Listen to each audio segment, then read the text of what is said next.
Homeless girl reveals millionaire's unknown brother, but moments later they discover something shocking. Please rate my story from 0 to 10.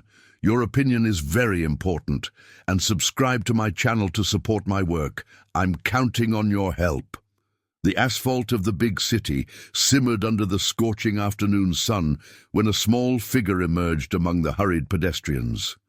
The 4-year-old homeless girl walked with difficulty, her bare feet leaving traces of dirt on the hot concrete. Her frail appearance made her seem only 2 years old, a body too small for her age, covered in tattered clothes that were once white in some distant past. The 30-year-old millionaire adjusted his Italian silk tie as he left the mirrored building housing his office. His striking features drew attention everywhere he went, a beauty that combined sophistication and masculine strength. He had built a financial empire by investing in stocks since he was 20, accumulating a fortune that grew exponentially every quarter. His investments in Bitcoin and holdings in the international market had multiplied his assets impressively. He walked lost in thoughts about upcoming deals when he felt something touch his leg lightly.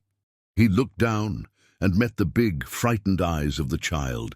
Tears streamed down her dirty face, leaving clean streaks on her dust-covered skin. The businessman stopped instantly, something in his chest tightening at the sight of such vulnerability. "Please, mister," the girl whispered in a trembling voice. "Your brother is alive." The words hit the man like a bolt of lightning. He had grown up in a private boarding school, always believing he was an only child, carrying the loneliness of someone who never had a real family. His adoptive parents were kind people, but he always felt an inexplicable void, as if a part of him were lost somewhere in the world. "What did you say?" he asked, crouching down to the child's level. The girl pointed with her small, dirty finger to a narrow alley between 2 commercial buildings. "There," she murmured. "He's waiting." The businessman's heart raced. Throughout his adult life, even surrounded by wealth and success, he felt incomplete. He had hired private investigators years ago to trace his origins, but they never found concrete clues about his biological family. Now, a homeless child appeared out of nowhere with information that could change everything. He followed the girl to the entrance of the alley where shadows swallowed the daylight. There, leaning against the dirty brick wall, was a man who made his world stop. The face was exactly like his, but aged prematurely by the cruel life of the streets. Graying hair at 30, deep wrinkles around the eyes, scars that told stories of suffering. "I've been looking for you my whole life," the man said in a hoarse voice, visibly trembling. "You're my twin brother." The millionaire felt his legs weaken. The resemblance was undeniable, striking. Every feature of the man's face mirrored his own, as if he were looking at a distorted version of himself in the future. "How did you find me?" he asked, still in shock. "I always knew you were out there. I saw your pictures in the business section of the Wall Street Journal I scavenged from the trash. It took me years to get the courage to approach you," replied the supposed brother, his eyes filling with tears. "I didn't want you to be ashamed of me." The girl moved closer to the businessman, as if seeking protection. There was something in her movements that showed fear, but also hope. The rich man observed the visible wounds on the supposed brother's body, the tattered clothes, the strong smell emanating from someone who had nowhere to wash. "Where have you lived all these years?" he questioned, still processing the surreal situation. "On the streets. I was adopted by a family who abandoned me when I was 7. Since then, I've survived as I can," the man explained, showing his calloused and injured hands. "She," he pointed to the girl, "helps me sometimes. She doesn't have a family either." The businessman looked at the child, who stared at him with a mixture of fear and silent pleading. His paternal instincts, dormant from his solitary life, awakened instantly. He couldn't imagine such a small child living on the dangerous streets of the metropolis. "You both need help," he said, taking his wallet out of his pocket. "I can pay for a hotel, food." "We don't want handouts," The supposed brother interrupted with wounded pride. "I just wanted you to know that I exist, that you have family." The millionaire felt something break inside his chest.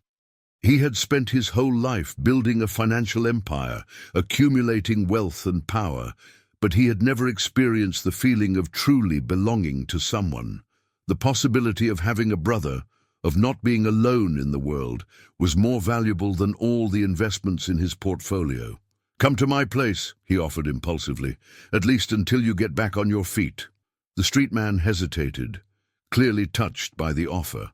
The girl tugged at the businessman's pants leg, her big eyes silently pleading for safety.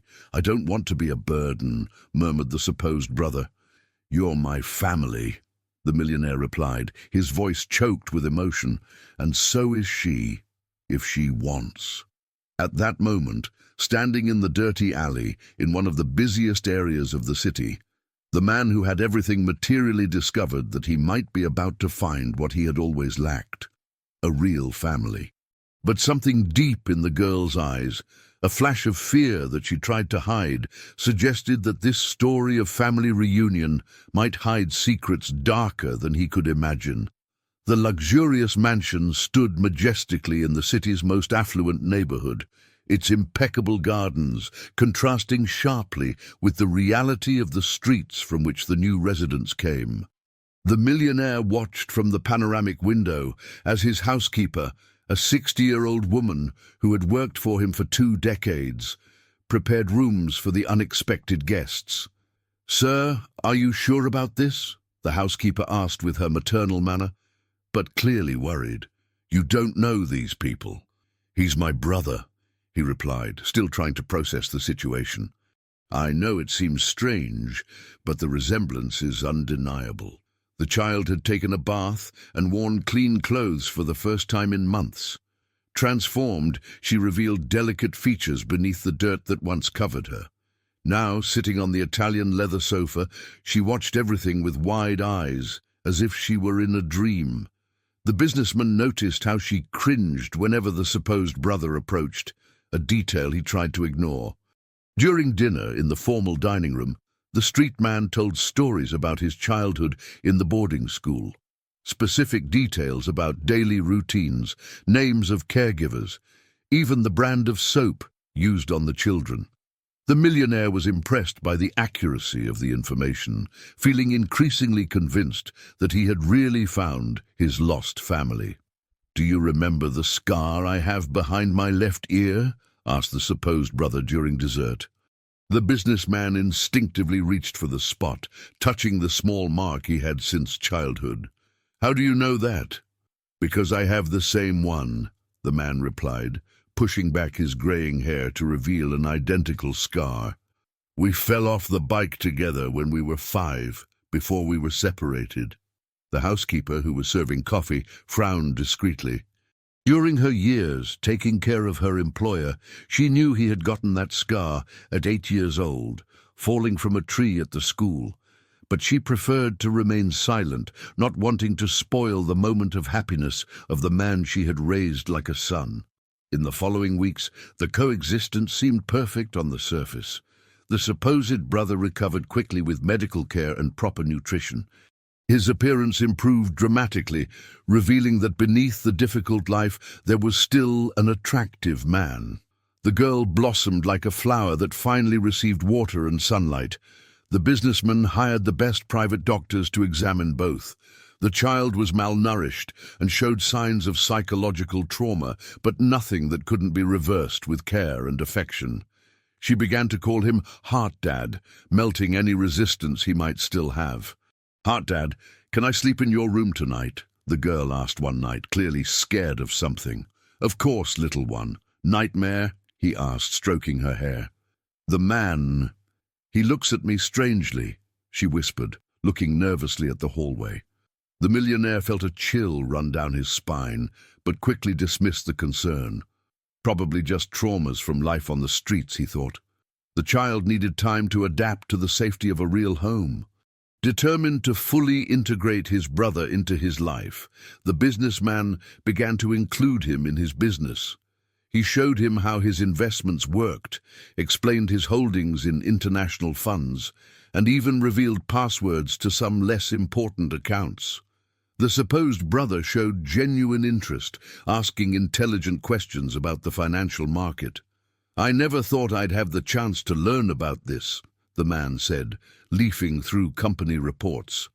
"On the streets, you only think about surviving until the next day. Now you can dream about the future," replied the millionaire, proud to be able to offer that opportunity. "Half of everything I have is yours by right." The housekeeper watched everything with growing discomfort. Small objects began to disappear from the mansion. An expensive watch, some jewels of little sentimental value, documents left on the desk in the office. When she discreetly questioned her employer, he said he had probably moved things around. One night, while organizing the library, the housekeeper heard a strange conversation coming from the supposed brother's room. He spoke on the phone in a low voice, mentioning the next target and international transfers. Her heart raced, but when she got closer, the conversation had ceased. The situation became more concerning when the child developed a high fever. During the delirium, she murmured confusing words about other rich daddies and how she had to do what the man said. The housekeeper stayed by the bed all night, trying to decipher what the girl was saying in her moments of unconsciousness. "I don't want to trick anyone else," the child whimpered in her sleep. "I want to stay with Heart Dad forever." The next morning, the housekeeper tried to talk to her employer about her concerns, but he was radiant with the girl's recovery and refused to listen to anything negative about his new family. "She's just processing past traumas," explained the businessman, dismissing her worries. "It's natural for her to have nightmares." But the housekeeper couldn't ignore the signs. She began to notice how the supposed brother knew intimate details about the house's routine that only someone observing from the outside for a long time could know. How he knew where important documents were kept, what the employees' schedules were, even small personal habits of her employer that had never been mentioned. One afternoon, while the businessman was in a business meeting, the housekeeper decided to investigate the supposed brother's room. Hidden among the new clothes he had received, she found a small notebook with detailed notes about the house's routine, bank account numbers, and even a rudimentary sketch of the mansion's floor plan. Her suspicion turned to certainty when she found an old photo at the bottom of the drawer. In the picture, the supposed brother appeared in a completely different environment, wearing expensive clothes and next to other well-dressed people. It wasn't a photo of someone who had spent his life on the streets. That night, the housekeeper barely slept. She knew she needed to protect the man she had raised as a son, but she also understood that he was blinded by the happiness of having found a family.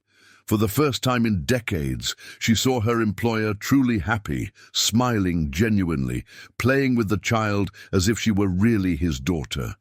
The girl, in turn, seemed increasingly attached to the businessman and more distant from the supposed brother.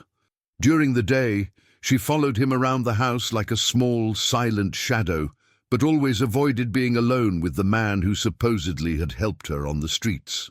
"Heart Dad," she said one morning while they were having breakfast, "are you going to send me away?" "Never," he replied categorically, kissing her forehead. "You're my daughter now." What none of them knew was that at that very moment, the supposed brother was in his room, making an international call, confirming details about transfers of large sums of money to accounts in tax havens. The plan was unfolding perfectly, and soon all the fortune built over years of hard work would be his. The housekeeper made a decision that would change everything. She could no longer remain passive while watching her employer being deceived. In the early hours of the morning, while everyone was still sleeping, she called a private investigator she had known for years, a discreet and efficient man who had already provided services for the family. "I need you to investigate someone urgently," she whispered into the phone, hidden in the kitchen pantry. "It's a matter of financial life or death." Meanwhile, the supposed brother had become bolder. He began to suggest changes in the company, proposing risky investments in emerging markets that could generate immense profits, but also catastrophic losses. The businessman, blinded by family trust, seriously considered each suggestion. "You have a knack for business," praised the millionaire during a meeting in the mansion's office. "Maybe it's genetic." "I've always been good with numbers," lied the impostor, leafing through confidential bank documents. "On the streets, you learn to calculate every penny to survive." The girl watched these conversations from the corner of the room, silently playing with expensive dolls she had received. But her big eyes registered every movement, every word exchanged between the men. During the nights, she began to have more intense nightmares, waking up screaming and asking to sleep in the businessman's room. "Heart, Dad, he going to take me away?" she asked one night, clinging to the man's neck. "Who, honey? My brother? He just wants to help us," replied the millionaire, stroking her hair. "We're a family now." But the child knew things that the businessman couldn't see. She had witnessed whispered conversations between the impostor and unknown people on the phone. Words like transfer, offshore, and final phase echoed in her childish mind, even without fully understanding their meaning. The investigator hired by the housekeeper worked quickly. In a few days, he uncovered alarming information. The supposed brother possessed multiple identities and had pulled similar scams on at least 5 wealthy businessmen in the last 3 years. Always using the same strategy, studying the victim for months, discovering intimate details of their lives, and then appearing with a touching story of a lost family. "He's a master of psychological manipulation," the investigator explained to the housekeeper at a secret meeting in the park near the mansion. "He studies his victims through newspapers, social media, even hires people to pose as employees and obtain inside information." The housekeeper felt the blood run cold in her veins. "And the children? Does he always use children?" "In all previous cases, they're trained to gain the victim's sympathy. They're usually minors in vulnerable situations that he manipulates and controls through fear." That same week, important documents began to disappear in greater quantities. Valuable contracts, handwritten security passwords, even the power of attorney that gave access to some bank accounts. The businessman, when questioned, always had an explanation. He had put them in a safe place, or taken them to the office, or given them to the accountant. The situation reached a critical point when the millionaire announced his intention to include the supposed brother as an official partner in his main company. The conversation took place during dinner while the housekeeper served the main course. "I want to formalize our partnership," said the businessman, raising his wineglass. "Half of my business will be yours. It's the least I can do after you've suffered so much while I lived in luxury." The housekeeper nearly dropped the platter she was carrying. The impostor smiled with poorly disguised satisfaction, but quickly assumed an expression of touching humility. "I don't deserve so much," he replied, his voice choked with false tears. "I just want to be a part of your life." "Our life," corrected the businessman, looking affectionately at the girl. "We're a real family now." The child, who had been eating silently until then, let out a small sob. When the businessman asked what had happened, she said she was just emotional about having a family, but the housekeeper saw the genuine fear in her eyes. That night, the housekeeper decided to act. She waited until everyone fell asleep and then went into the girl's room. The child was awake, staring blankly at the ceiling. "You can trust me," whispered the housekeeper, sitting on the edge of the bed. "I know you're scared." The words were like a dam breaking. The girl began to cry and told everything, how the man had found her on the street, but not to help her. He trained her to say specific things, to act in a certain way, to win the trust of rich daddies. There were others before the businessman, kind men who were deceived and lost everything. "I didn't want to," sobbed the child. "But he said he would hurt me if I didn't. But now I like Heart Dad. I don't want to trick him." The housekeeper hugged the girl, feeling a mixture of anger and maternal protection burning in her chest. "You won't have to trick anyone ever again," she promised.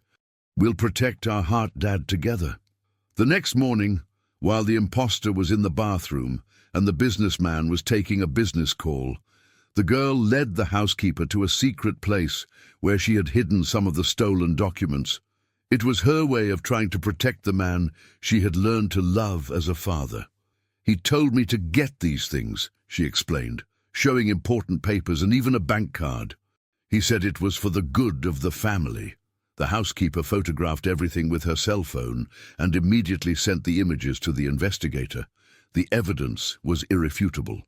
The imposter was systematically stealing the businessman's financial identity, preparing to carry out the final scam.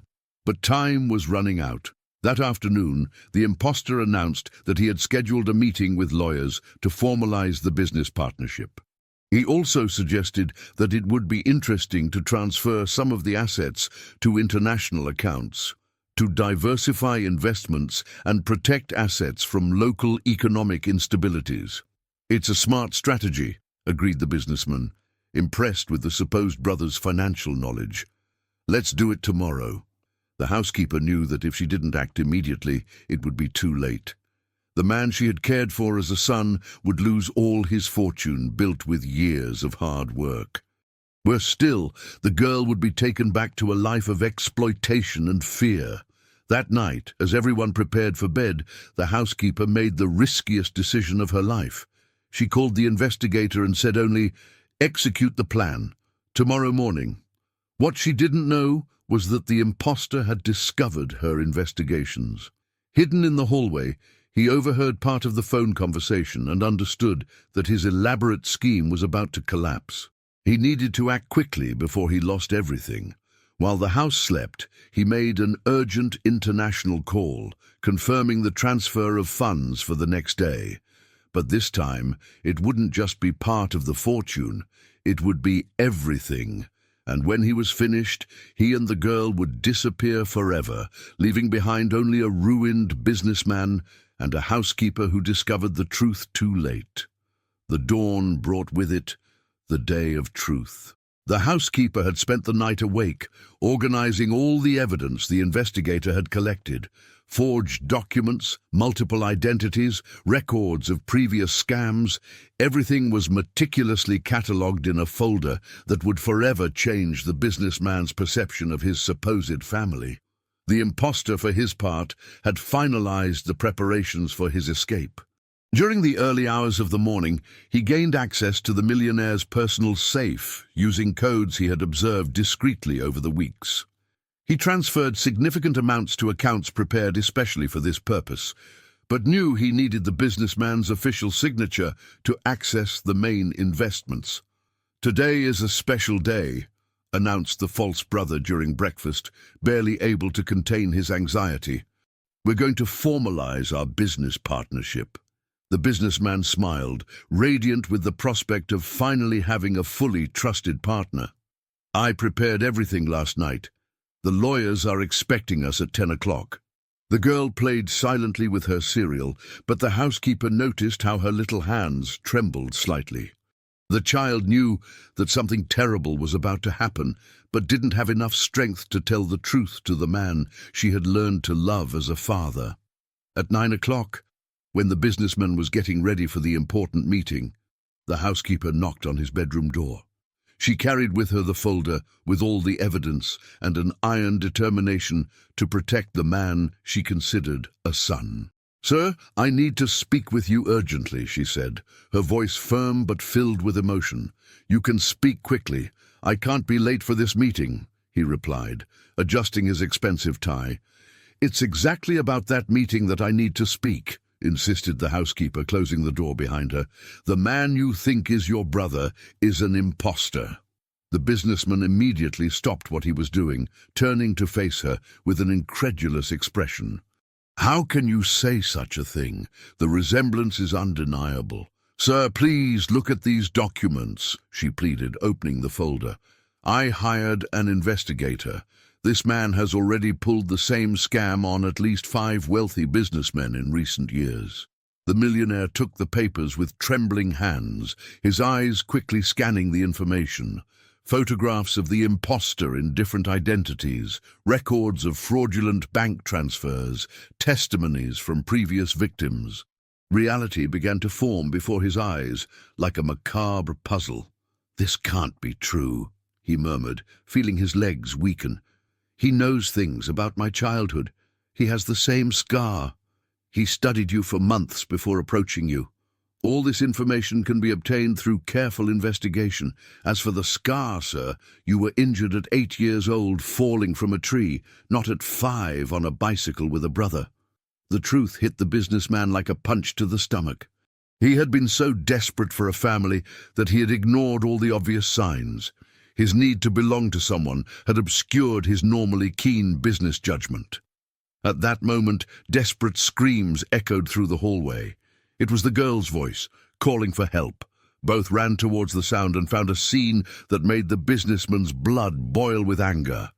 The imposter was in the entrance hall with a suitcase in his hand and firmly holding the girl's arm, who was crying and trying to break free. He had discovered that his plan was collapsing and decided to execute one last, desperate move.